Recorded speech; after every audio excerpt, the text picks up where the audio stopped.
Hello and welcome to this review of my Syncan TK-105M. I got this for spare change from a recycling center and I almost threw it away because it looks just like a rubber dome keyboard and it weighs almost nothing, just 700 grams. It doesn't even look old or anything, and it has lasered ABS keycaps which are much more high quality than pad printed ones, but they're not unheard of on rubber dome boards. If I hadn't just pressed a few keys more or less accidentally, I'd have never even suspected this was mechanical at all. But when I did, it was pretty hard to miss.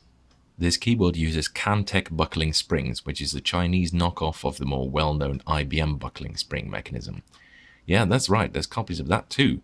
This implementation of buckling springs is different in quite a lot of ways from IBM's design, but they're based on exactly the same principle: a hammer pivoted by a buckling spring that strikes a set of membranes in order to register a key press. So throughout this review I'm going to compare it to the IBM Model M a fair bit, as that's more or less its direct competitor. If we pop off a keycap, you can see the differences. The keycaps are one piece and the barrel holes are this unique crucifix shape that's very easy to recognize. Unlike the Model M, which buckles upward and which you can't buckle with your own finger, these buckle downward and you can buckle them yourself quite easily. It goes a bit like this.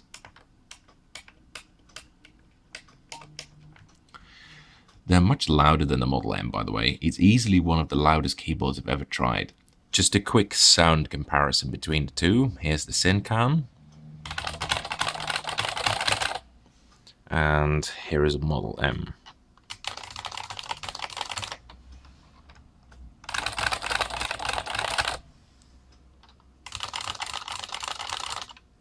The hammers are also above the barrel plate rather than under it, which means you can take them out extremely easily. You just take them and there you go. It's as simple as that. This is actually really useful because it means you can replace them with virtually no effort. Although you can't use this to change them from ISO to ANSI or the other way around, I think we can all agree that this feature would have been very useful on a Model M.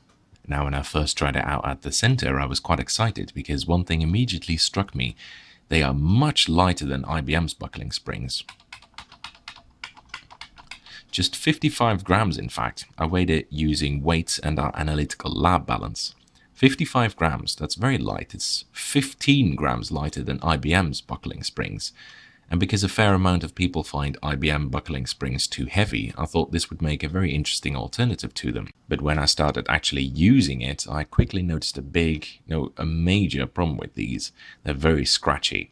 Now, when you press them straight down from the middle, such as when you're just trying it out, you can't feel this. But when you're actually using it, you never really type dead center, nor from directly above, so it becomes much more apparent. It's quite scratchy. The keycaps just catch on the sides of the buckling spring well, and that creates a quite unpleasant feel. The worst is this shift in particular, which is really horrible. It's not even stabilized, and it's barely possible to hit unless you hit it in the middle. And the manufacturers must have known it too, because they applied some lubricant to the mechanism in the hopes of smoothing it out. But when I say applied some lubricant, I actually mean they dumped a few tablespoons of olive oil in the case and just hoped for the best. They really went overboard with the lubricant. I know some other manufacturers like Alps used to lube their switches, but it's always used very sparingly, so much so that their use is slightly debated actually. With this though, everything is covered in oil. Just look at the bottom of the case here. Yuck, that's disgusting. And the membranes are absolutely covered in it too. Ugh. Look at that. Of course it's all over the hammers too, but at least they're kind of expected, not lapping around in the case. Anyway, although this Caesar salad, keyboard, isn't as smooth as Model M or anywhere near remotely as sturdy, when you think about it, it actually has quite a few advantages over the Model M. This is what it looks like perched directly on top of an IBM Model M, and look how much space you're saving with this. Now, I know it's much uglier than the Model M, including this strange, rather out-of-place looking font on the lock lights, but a lot of people would care greatly about this amount of desk space saved. Second, it's infinitely more serviceable.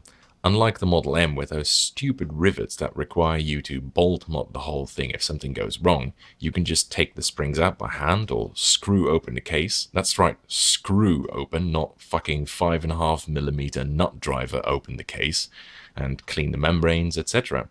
Third, it's more modern.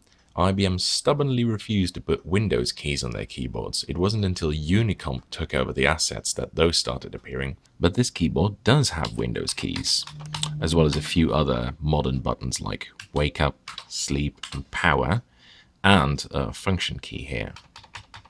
All in all, it's a flimsy, cheap, scratchy alternative to a classic product. But still, I'd at least go so far as to say it is an actual alternative. Sure, it's not smooth and everything, but I'm sure there are people who'd like it. In fact, I myself don't hate it or anything, I just think an IBM is better. Except that shift, I do hate that one. Anyway, that's it for this review. Thanks for watching, I hope you enjoyed it. And here is a typing demonstration of me typing on this oil slick.